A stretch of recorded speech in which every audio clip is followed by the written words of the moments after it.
al principio del programa que lo íbamos a tener a Leandro Lalo Monti, que es concejal por Unión por la Patria de la ciudad de Goya. Lo vamos a estar escuchando, nos va a estar contando acerca, de la agenda un poco política, las actividades que están ocurriendo en nuestra querida ciudad de Goya, en este año tan agitado, en este contexto tan complejo. Así que lo tenemos a Lalo y lo vamos a escuchar. Lalo, ¿cómo estás? Carla Cini te saluda de este lado, Juan Lescano y Diego Cini. Buenas tardes, ¿cómo estás, Carla? ¿Cómo está Diego? ¿Cómo está Juan? ¿Cómo andan? Saludos a la audiencia. ¿Cómo estás, Lalo? Tanto tiempo, qué gusto saludarte. Contanos, estás ahora, contanos cómo estás, dónde estás, qué estás haciendo en este momento. Bueno, nosotros venimos hace esta fiesta y hace un ratito estuvimos organizando un festejo para el Día del Niño en la curva del regimiento, en la casa de una compañera como es Lorena. Así que, ya terminamos con esa actividad, quedaron algunos de los compañeros y eso lo estamos desarrollando en el día de hoy. Qué bueno, ¿cómo estuvo la actividad, Lalo? ¿Estaban en el barrio Santa Catalina o en Puerto Boca? Exactamente, ahí en el Santa Catalina, viendo que termina la curva del regimiento de la ciudad de Goya. Siempre es uno de los lugares históricos donde nosotros festejamos con las familias de ese barrio, con las niñas de ese barrio, donde normalmente todos los años la actividad más grande, aparte que la hacemos en otros lugares, como en Carumbé. Este año incorporamos la zona rural para el lado de Marucha, también lo hacemos en el Matadero, lo hacemos en el barrio San Ramón, y finalmente se cierra en este barrio con una actividad un poquito más grande. Ah, mirá qué lindo. ¿Cómo estuvo? ¿Estuvo lindo? La verdad que sí, todavía quedó ahí. Quien es el que se pone por ahí a veces al hombro las actividades, quedó Matías con otro de los compañeros terminando de cerrar la actividad. Qué bien, qué bien. Bueno, Lalo, contanos un poquito, Diego, cuando vos quieras intervenir, hacelo, por favor, mirá lo que te digo, pero contanos cómo viene el trabajo parlamentario, legislativo ahí en la ciudad, en el Consejo Deliberante. Entendemos que son minoría, que es una situación bastante compleja, difícil, tensa a nivel político y a nivel también, en realidad, de acuerdos políticos, de posicionamientos y de planteos de proyectos de ciudad y demás. Estás acompañado por un bloque bastante heterogéneo también, pero contanos cómo viene el año parlamentario en la ciudad. Bueno, este año la verdad que un poquito más, como vos lo decís, un poco más movido, más difícil el tema de los acuerdos para llevar adelante los temas que interesan, sobre todo porque es un año político. Entonces, al haber elecciones de por medio, comienzan las actividades sectoriales que hacen a que no se escuchen, a que no nos escuchemos y a que todo sea, disputa. Esto sucedió con temas como, por ejemplo, la renovación del transporte urbano en la ciudad de Goya, en temas, por ejemplo, como la mano única de la calle Perón, que todavía tiene una discusión ahí con los vecinos pendientes. Los temas también como el cobro, la modificación del cobro del estacionamiento medido en el centro, donde el oficialismo, con la prepotencia que tienen los números, ya que estamos 11-4, en la votación, hace valer esos números de clausura la discusión, clausura de escuchar a los vecinos y escuchar a la oposición, que también representamos cierta parte de los vecinos de Goya, y después se generan problemas como los que se generaron por la calle, por la avenida Perón. Uh-huh. Lalo, buenas tardes, Diego Cini te saluda, ¿cómo estás? Hola Diego, ¿cómo estamos? Todo muy bien. Justamente en ese último tema que mencionabas me quería meter, pues es un tema que está teniendo mucha controversia. La avenida Perón es una avenida que conecta la zona centro con la populosa zona sur de la ciudad de Goya, y es una avenida muy transitada que tiene muchos comercios. Esta mano única perjudicaría a esos comerciantes, porque es una calle, una avenida de paso y la gente tanto al ir como venir del centro se queda a comprar en los comercios y obviamente se están manifestando pero no hay respuesta al municipio. Esto se va a aplicar, la avenida Perón va a ser mano única, ¿no? Ya lo aplicaron, ya es mano única, digo, y sí. Bueno, lo que nosotros tuvimos reuniones con los vecinos habían presentado un petitorio de 15 puntos. En estos 15 puntos nosotros el año pasado, cuando nos tocó argumentar el por qué no acompañábamos lo de la mano única, habíamos charlado con algunos vecinos, habíamos visto las estadísticas también que tiene, las estadísticas oficiales que tiene el municipio en cuanto a los accidentes que sucedían o no en esa avenida. También veíamos que la infraestructura de las calles aledañas como la Belgrano y la José Gómez no estaban en condiciones, la misma infraestructura que tenía la calle Perón en cuanto a las dársenas de estacionamiento, en cuanto a las veredas, en cuanto a los cordones para la pintura de los cordones para delimitar los espacios de estacionamiento y los espacios de uso libre, veíamos que no estaban en condiciones, y sobre todo en estos días que bueno, por suerte cayó agua aquí en la zona, se justificó lo que nosotros decíamos, que las calles aledañas son, digamos, mucha agua se junta, se acumula en la calzada y no las motos, la gente que anda en bicicleta, los que van a pie, no pueden transitar por esta cuestión, por el acúmulo de agua, porque las veredas no están en condiciones para hacerlo. Y en la misma calle Perón las veredas no están en condiciones para hacerlo. También lo decían los comerciantes, y nosotros lo habíamos dicho y cuando lo justificamos, digamos, había la disminución de las ventas se sintió mucho, fueron más del 30% de las ventas, disminuyeron eso en ese tiempo, que fue de una mano.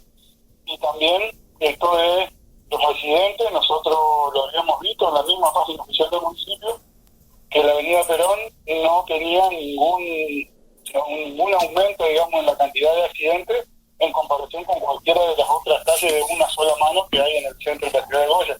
Uh-huh. Y también otra cosa que es muy importante, que luego del casco céntrico, digamos, de la ciudad, del microcentro, lo que se denomina, la avenida Perón y la avenida Rodón son las dos calles mayormente y con mayor flujo comercial en la ciudad de Goya. Entonces, disminuirla en un sentido, sobre todo sin tener la infraestructura en las calles aledañas, nos parecía por lo menos apresurado.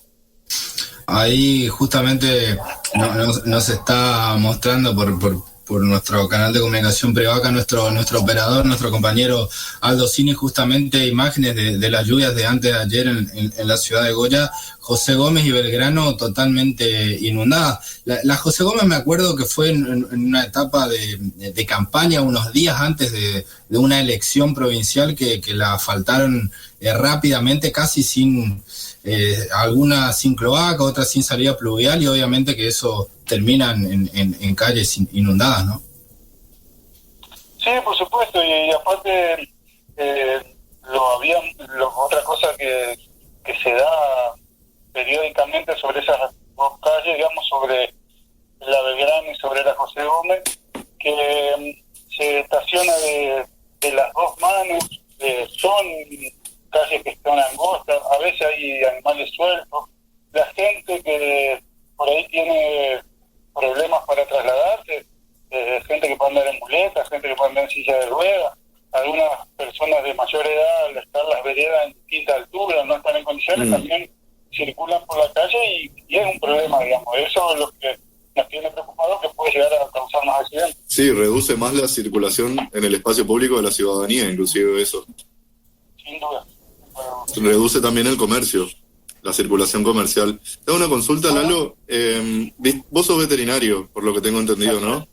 ¿Cómo ves la situación entiendo que también estás haciendo un trabajo territorial bastante grande en la periferia de nuestra ciudad, del casco urbano, ¿no es cierto? En los parajes, sos de viajar bastante, pero más allá de eso, contanos realmente cómo es la situación económica, productiva y de cuidado en cuanto a los animales y demás que tiene la ciudadanía de nuestra ciudad. Bueno, nosotros ahora de lo que veníamos observando. En estos días estuvimos colaborando con el SENASA en un trabajo de vigilancia epidemiológica que se llama, que se hace periódicamente esto de sacar muestras de distintos fluidos de animales. En este caso lo estábamos haciendo de cerdo, para vigilar ciertas enfermedades, digamos, que se pueden dar en el cerdo. La otra vez lo habíamos hecho con vacunos, y lo que veíamos que la escasez de agua, digamos, la sequía que venía desde hace 3 años, venía pegando muy duro y muy fuerte en la zona rural. Ahora con esto que empezó a llover, digamos, a normalizarse un poco el tema del agua, igual nosotros siempre decimos que lo que llueve es agua y no llueve pasto. Entonces, para que se recuperen los campos va a llevar un tiempito. Sí. Digamos que esta agua es muy bienvenida, pero se va a ver la recuperación dentro de 20 días, 30 días, hasta 35 días.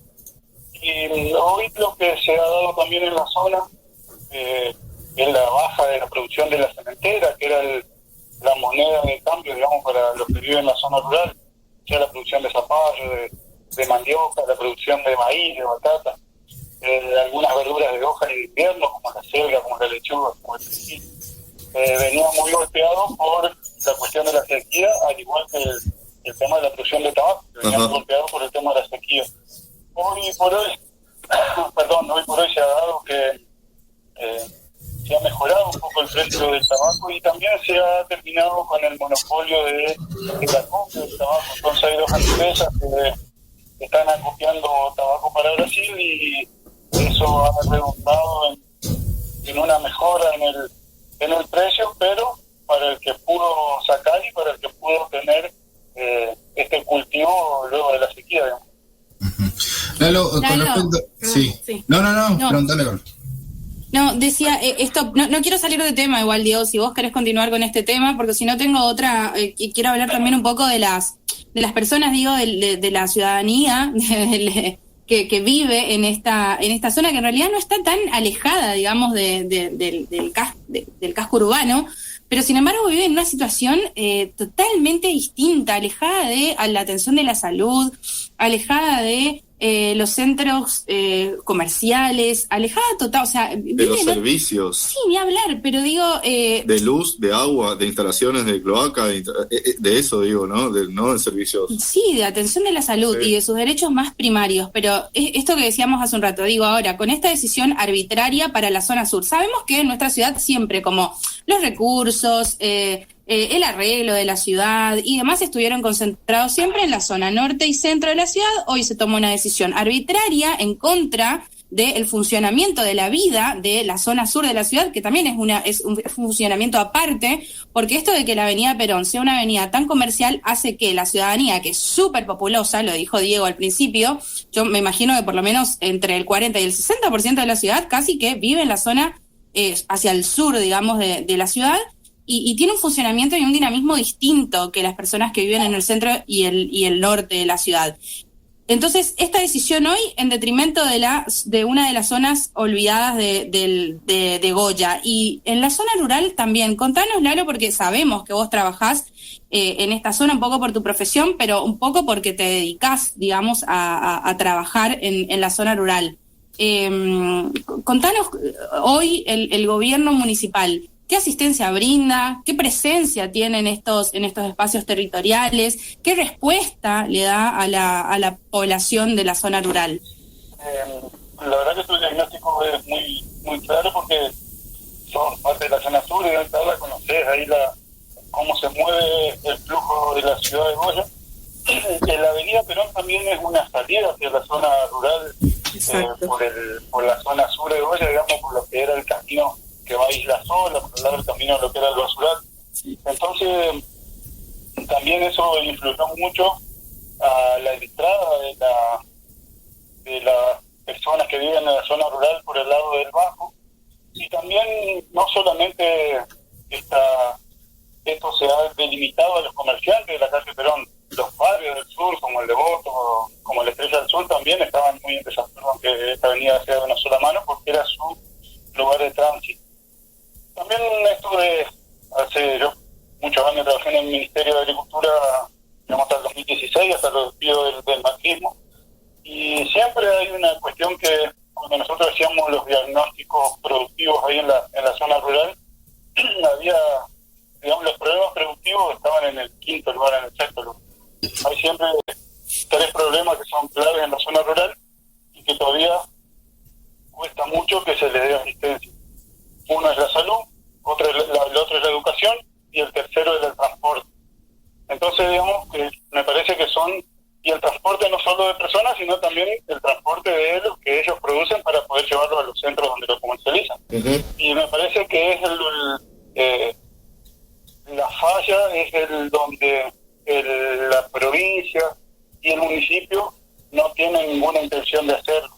Y digo no tienen ninguna intención de hacerlo porque, por ejemplo, el año pasado,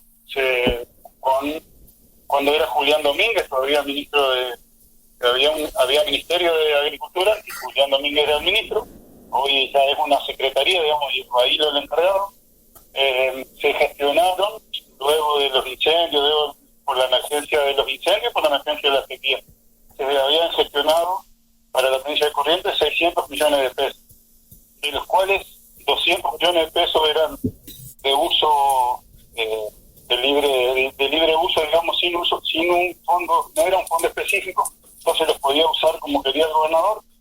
Hasta el día de hoy no sabemos qué lo usó porque le pedimos informe y no contesta. Los segundos 200 millones de pesos eran para el comité de emergencia de la provincia de Corrientes, que estaba y que estuvo y que está todavía, porque todavía está constituido por los organismos, por la Secretaría de la Producción de la provincia, que estaba constituido por el INTA, por el SENASA, por Agricultura Familiar, y los manejaba el ministro de la Producción, que es Anselmo, en la provincia de Corrientes. Bueno, esos 200 millones también nosotros expresamos en el Consejo, tuvimos una reunión con más de 50, 60 tabacaleros, se hizo un pedido de informe para saber cómo discriminaron ellos para disponer de esos fondos, porque sucedía que ponerle que Juan y yo éramos vecinos en un campo, le daban a uno y al otro no, siendo que estaban en la misma zona, o cuando le daban a 2 vecinos, a uno le daban 5 y al otro le daban 1, como para poner un número y figurarlo, digamos. Y siempre se sospechó de un uso político de esos fondos. Pedimos un informe que fue firmado por unanimidad gracias a la presencia de los tabacaleros en el Consejo Deliberante. Hasta ahora estamos esperando que nos contesten, nunca nos contestó el informe de la provincia. Y hay 200 millones de pesos, que son los terceros 200 millones, que completan los 600 que se lo habían dado a la FUNCOSA. La FUNCOSA es la Fundación Correntina para la Sanidad Animal, que está formada por todas las sociedades rurales de la provincia de Corrientes, y un administrativo, perdón por la voz, lo pone la provincia. Ese administrador, ese presidente de esa fundación, hasta renunció al cargo porque esos 200 millones de pesos hasta el día de hoy están en una cuenta, están inutilizados, no los quieren usar porque sí eran fondos específicos destinados para pequeños y medianos productores y para hacer actividades productivas que ayuden a la mantención del ganado, digamos, esos pequeños y medianos productores. La respuesta de ellos fue que no tienen tiempo y que no tienen personal para poder hacer las carpetas que justifican los destinos de esos fondos. Entonces, nos parece que si no se dedican a utilizar un dinero que le envía Nación, cuando después ellos dicen que son discriminados por Nación, no dedican su tiempo y su trabajo a justificar fondos que están disponibles para pequeños productores, tampoco le buscan la vuelta y tampoco lo hacen con el tema de la salud, con el tema del transporte y con el tema de la educación.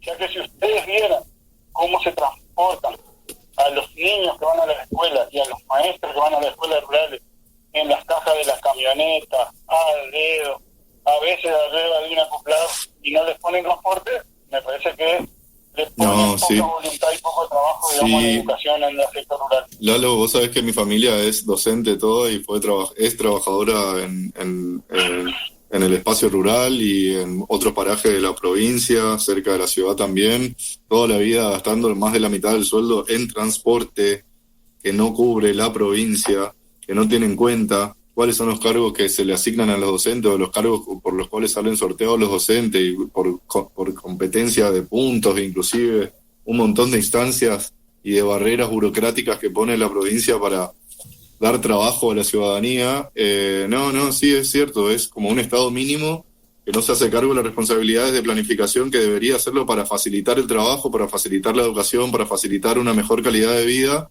en general. Y la verdad que, bueno, así se traduce este estado que tenemos en la provincia, primero por una lógica de reprimarización de la economía y de la producción, que no es esto lo que vos estás contando, sino que es en beneficio de los grandes productores, que me gustaría también que se haga un poco más de foco en los grandes productores para identificarlos nada más y para ver cómo se monopoliza la producción y cómo funciona realmente la economía de la provincia, la economía que ellos quieren que funcione. Así se diferencia. Tenemos que empezar a diferenciar un poquito las competencias de cada sector, porque si no, todos entramos en la misma bolsa y no es así, ¿viste? Entonces, por ahí es muy importante esto, pero no me quería ir de foco y hablar mucho, simplemente te quería escuchar y también que nos puedas contar, no sé, Diego, si tenés otra pregunta, pero me gustaría que puedas analizar un poquito esta situación política que estamos atravesando este año, este ciclo electoral, hasta octubre, y cómo vienen trabajando, articulando ahí intramunicipio.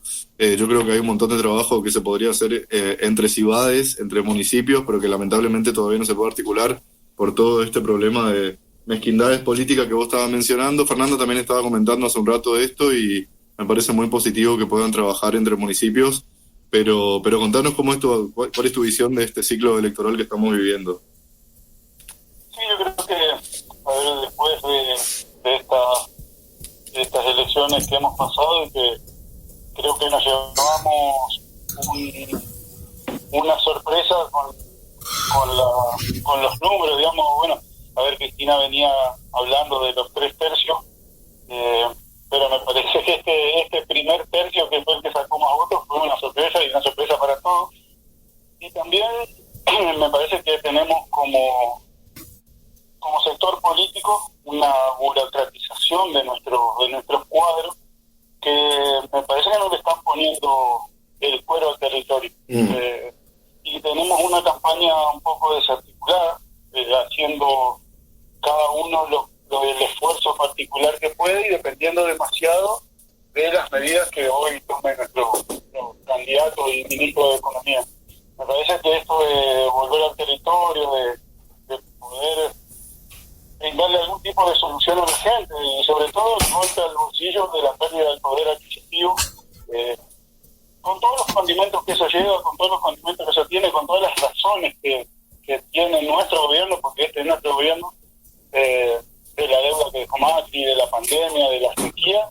Si bien todo eso, de la guerra en Ucrania, también, si bien todo eso es cierto y es la realidad, creo que nosotros digamos, el peronismo es como una bicicleta. Cuando el peronismo no pedalea, no avanza. Hemos dejado de pedalear, hemos contado lo de la década de nada, la venimos contando, venimos parándonos sobre esos logros, y esos logros hoy hay que revalidarlos, y hay que revalidarlos en territorio, revalidarlos con el control de precios, revalidarlos con esto del bono que dio el ministro, y que hasta muchos gobernadores que son compañeros no lo hicieron, y también revalidándolo en territorio con los cuadros políticos que tenemos, y revalidando también las conducciones en territorio, para que el peronismo se enfile, el peronismo se ponga a trabajar, y después todos los espacios socios tengan a quién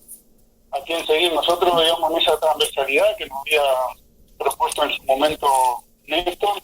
Hoy me parece que tiene que ser, esa transversalidad se tiene que transformar por el contexto en el que estamos, se tiene que transformar en la verticalidad de tener un conductor que marque el camino, que marque las pautas de la campaña, que marque las pautas políticas de las acciones de gobierno que yo veo a veces demasiado tibia y demasiado falta de conocimiento de a dónde tienen que dirigirse. El otro día estábamos escuchando esto, que se hicieron una compra la semana pasada, hace 15 días o 20, salió la noticia de esta de un fondo, digamos, para compras disfrazadas en el Ministerio de Desarrollo Social. Y me parece que hacer la licitación para comprar frazadas en agosto, para que me entreguen la frazada en noviembre, me parece que venimos casi 3 meses atrasados. Estamos errando, no le estamos dando el espero al mate, esto de lo que nos había advertido también Cristina,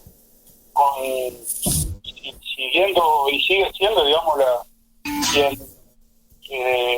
no sé si quien conduce, pero quien analiza las particularidades de nuestro momento histórico con mayor claridad, esto de los funcionarios que no funcionan. Creo que parte de eso fue esta sorpresa que nos llevamos con un desquiciado que tiene 50 años y dice que duerme con la hermana, que duerme con 5 perros arriba de la cama y que sus consejeros son 2 perros muertos que habla a través de una media. Entonces, si nosotros no revalorizamos la actividad política a través de las acciones y como dice nuestra canción preferida, a través de la realidad efectiva, nos llevamos esta sorpresa.